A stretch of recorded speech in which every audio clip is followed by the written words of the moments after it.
parlementaire ico bigamwo gikomeye kwari kuraba aho ingorane ziva mu bihugu bitandukanye kw'isi. Ikintu bagiye gusanga rero kimeze nk'ico bahurira ko bose bagiye gusanga hari ikintu cyo gukumirana. Ikindi cagiye kuzamwo tababaranirana intolerance. Ugasanga ari ico kintu cyo kwiraba gituma abantu bose bashaka kugira ngo bashoboye gushikira ibi na biriya bashobore kuvyihariza noneho abandi nabo babakumire. Rero bibazo bituma bagiye gusanga yuko mu bihugu byinshi bituma haba umutekano muke, uwo mutekano muke rimwe na rimwe ugashikana no ku ntambara, hanyuma ubutunzi bw'ibihugu bitandukanye bugasubira inyuma nk'ibirenga abandi nabo ntibigire bavaho bari. Ico nico cari kibazo nyamukuru. Noneho nk'u Burundi kubera twebwe twaciyemo babwiye ko twashoboye gukora ibintu bijyanye n'amasezerano kandi n'ubundi twama duteza imbere mu kuyunganira mu mategeko n'amabwirizwa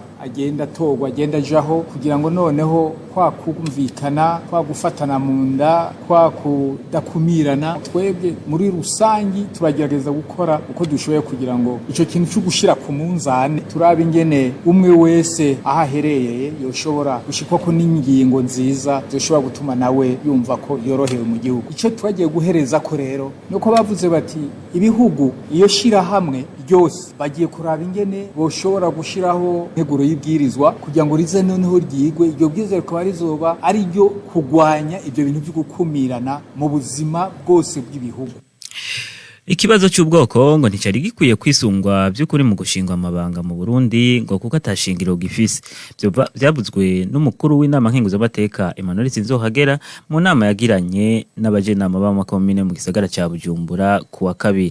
Emmanuel Sinzohagera akaba yavuze ko ubwoko bwafashwe nk'urudandaza agasaba abarongozi gutandukanya amabanga yabo n'imiryango yabo canke amadini yabo. Ni inkuru tubaza Ahmad Masud Mugiraneza.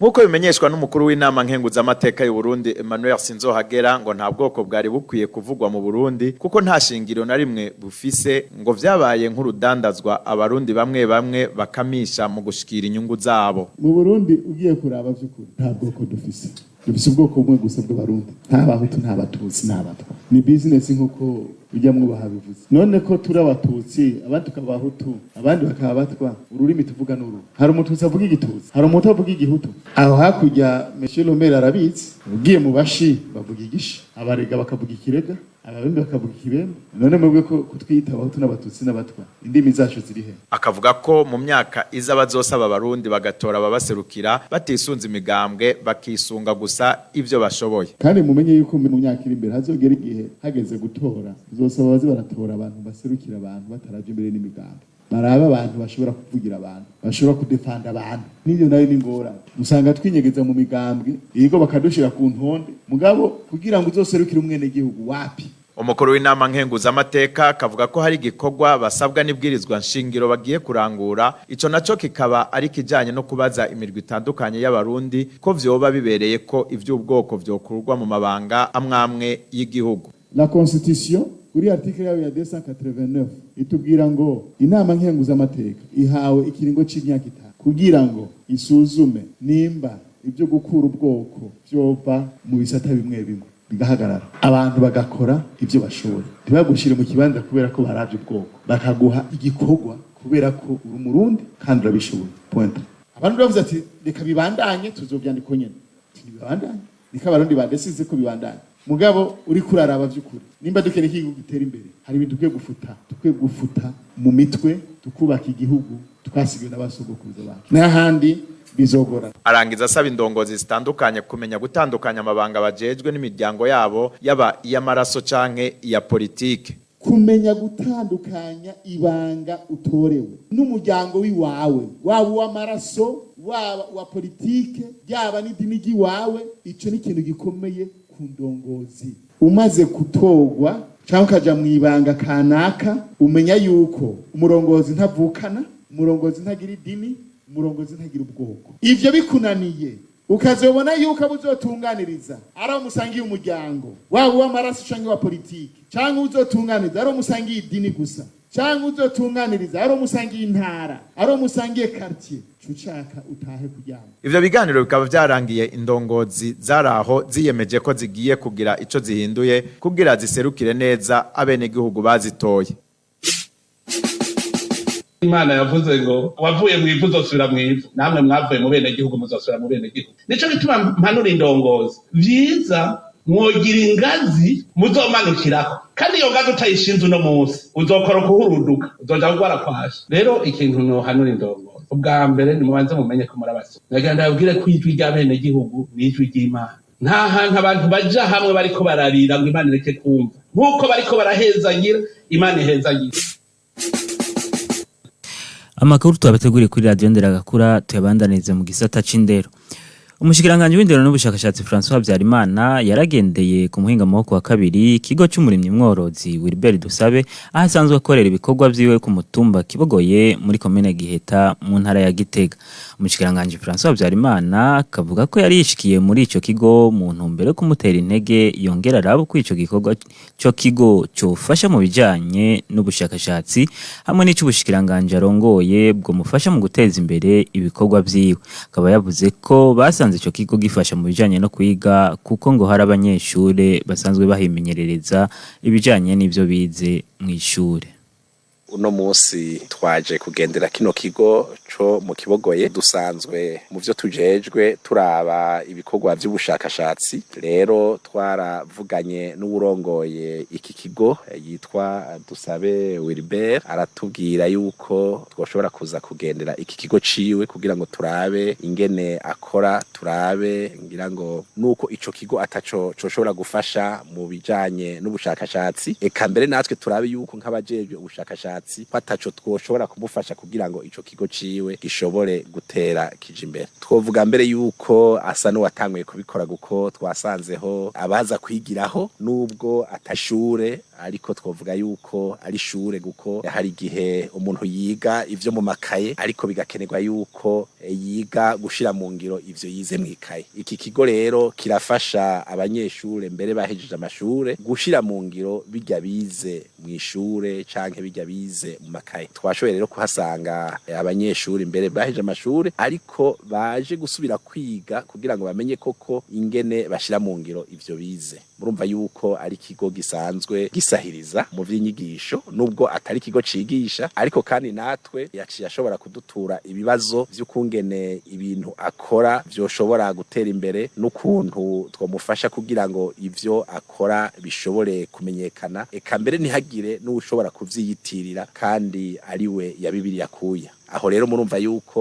ubushikiranganje twaje kugira ngo tumutere intege, eka mbere twazananye n'umuyobozi mukuru ajejwe ubushakashatsi n'ubuhinga kugira ngo mu vyo bakora bame bazi yuko iki kigo naco ari kigo co gukorana kugira ngo gitere kije imbere, eka mbere bikunze gishobore no gufasha mu nyigisho z'ubuhinga.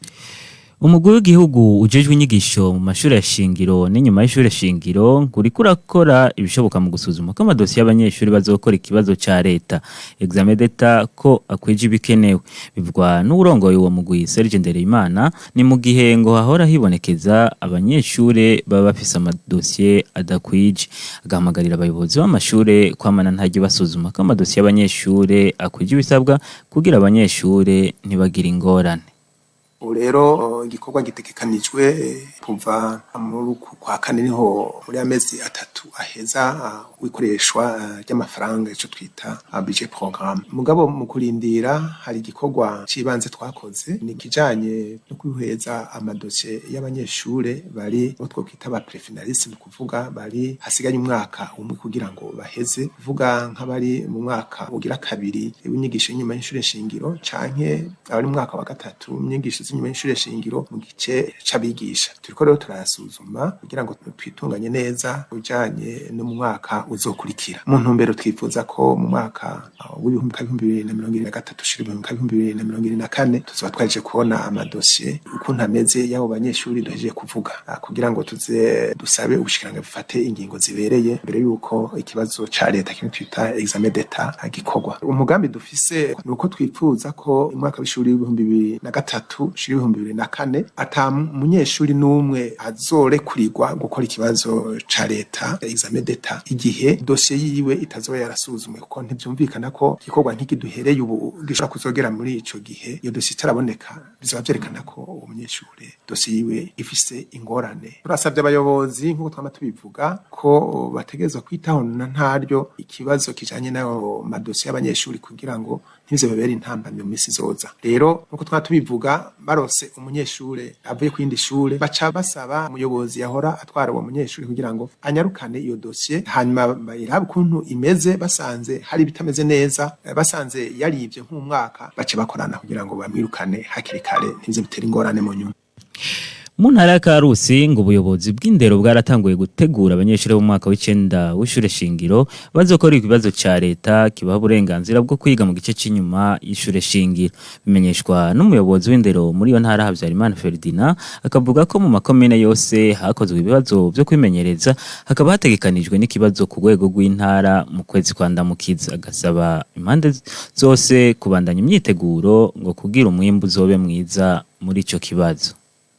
Tuza twaratanguriye imyiteguro turanabona mbere yuko baza bari ku kivi abegwani ibibazo kijanye n'abanyeshure bazoja mu mashuri nyuma y'ishuri shingiro. Ivyo rero tubibonera mu kuntu twabonye ivyigwa biriko bigenda neza tukaba twabibonye mu ngendo twateguye mu makomine yose. Twasanze rero intonde z'ivyigwa zigeze kure ibibazo vyo kumenyereza abanyeshure hari utubazo tumaze gutangwa haba ku rwego rw'amakomine yose aho twaciye twasanze utubazo tumaze gutangwa aho bataraza kudutanga naho bari ku kivi muri iyi minsi bamwe batanguye abandi bimeje gusozera. Hanyuma no ku rwego rw'intara tuza twaraheje gutunganya ikibazo kimenyereza abana umwaka w'icenda. Ico kibazo tukaba tuzogikoresha mu kwezi kwa kane mu matariki yahagutse cane naho muravye aho tugeze murabona ko atari kera cane. Mu bisanzwe umwimbo uva mu bikorwa hanyuma Imana ndigahezagira ibikorwa turi ku kivi kuko turavye ibikorwa turiko turakora n'ivyo twimirije kurangura mu ntumbero yo kwitegurira neza iki kibazo